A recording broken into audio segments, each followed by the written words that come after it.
this is the second in a series of videos on embroidery stitches for crazy quilts. And I'm doing this one in a hoop because the stitch that we're going to do can cause problems if not. So I've got a knot. I'm going to do an away waist knot way over here. Bring it up. And I'm going to just take a long stitch, straight stitch across the seam. Then I'm going to go back up next to where I came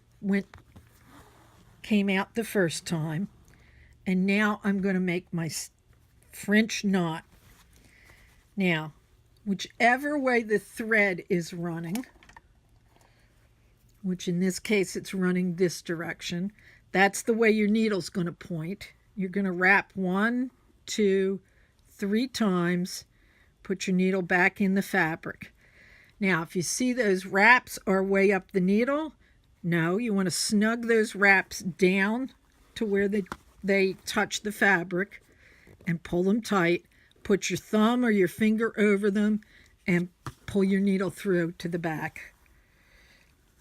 And you get a nice little French knot there. Okay, we're going to do the same thing over here. So my thread's pointing this direction.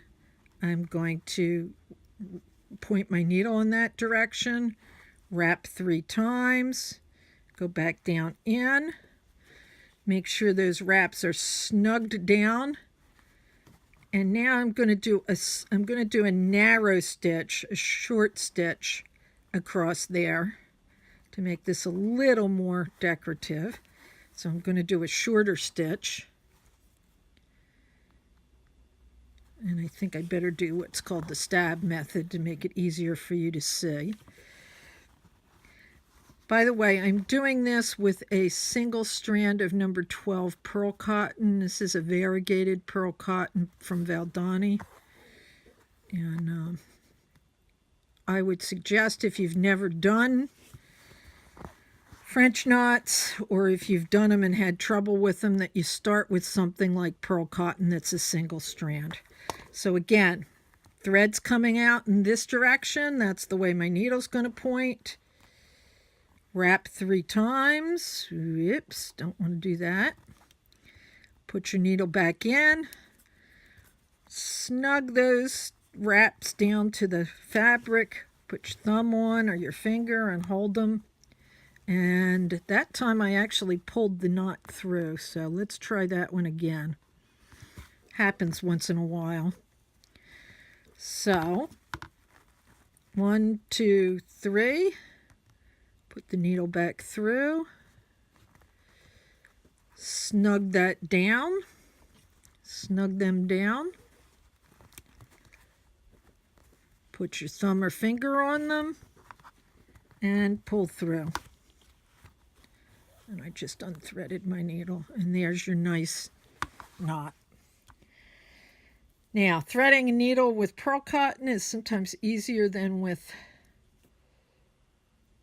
embroidery floss, but not always. You can still do the trick of folding it over the eye of the needle and pushing it through the eye. Okay, I'm going to come up here. Thread's going that direction. That's the way my needle's going to point. Wrap. Put the needle back in. Snug those wraps right down to the fabric. Pulling on the end here. Not the end that's in the needle, but the end that's coming out of the fabric. And pull your needle through.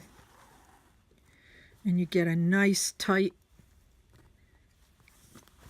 French knot. And now I'm going to do, just to make the pattern more interesting, a short stitch without the French knots. Okay, again. A long stitch,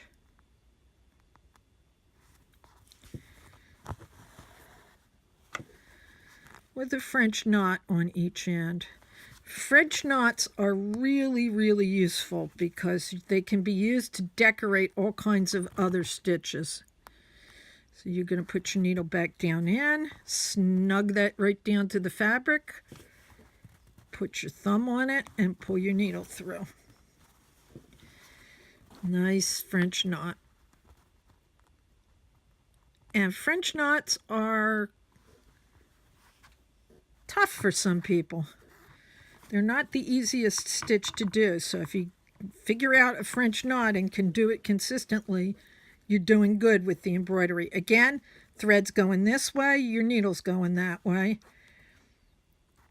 Back down through, snug those down, snug those wraps down, put your finger on it or your thumb on it, and pull your needle through. All right, I'll do another little stitch.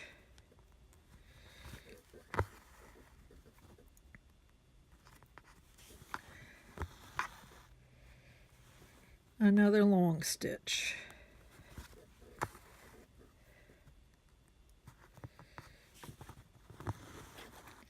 Another French knot. Thread's coming out this way. That's the way your needle's pointing. 3 wraps. Back in, snug the wraps down, put your thumb on them, pull your needle through. Same thing down the bottom. Now I'm using the fabrics I'm doing solids and near solids just so that the stitches show up and you can see what I'm doing. If I had a nice pretty floral on there, you wouldn't be able to see what I was doing. So remember, you got to snug those down to the fabric and then put your finger or thumb on them to hold them. That's the real key. Snugging them down to the fabric and then holding your finger or thumb on them. Another short stitch. Okay, I'm going to finish doing this. You can watch while I finish.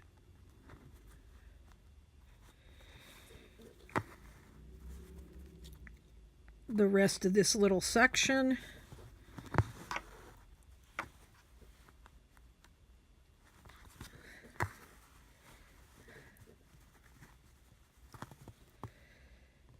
Full of French knots.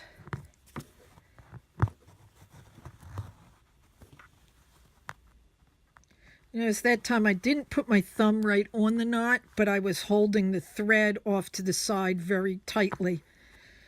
So that's another way to do it. But even that is a little bit chancy.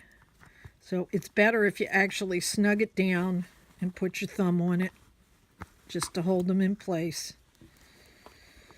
All right, one more short stitch, one more long, maybe 2 more short stitches and one more long stitch.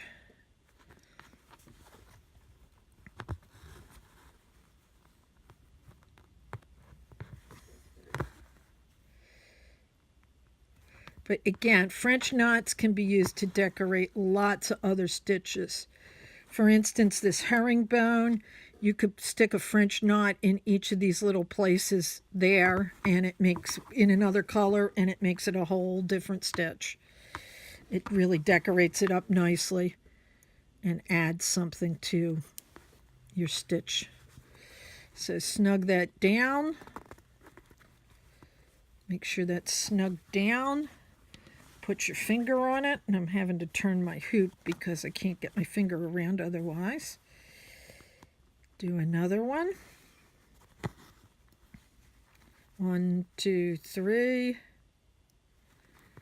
Snug it down. Put my thumb on. And one more short stitch.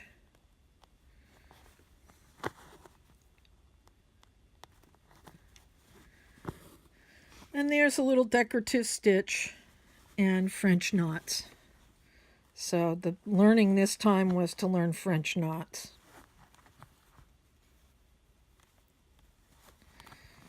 And we'll take that there.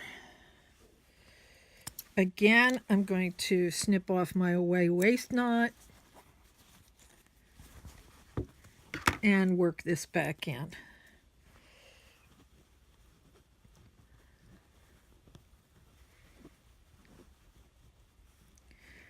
One of the reasons that you use a hoop for this kind of stuff is that it keeps you from pulling the thread so tight that you draw up your fabric.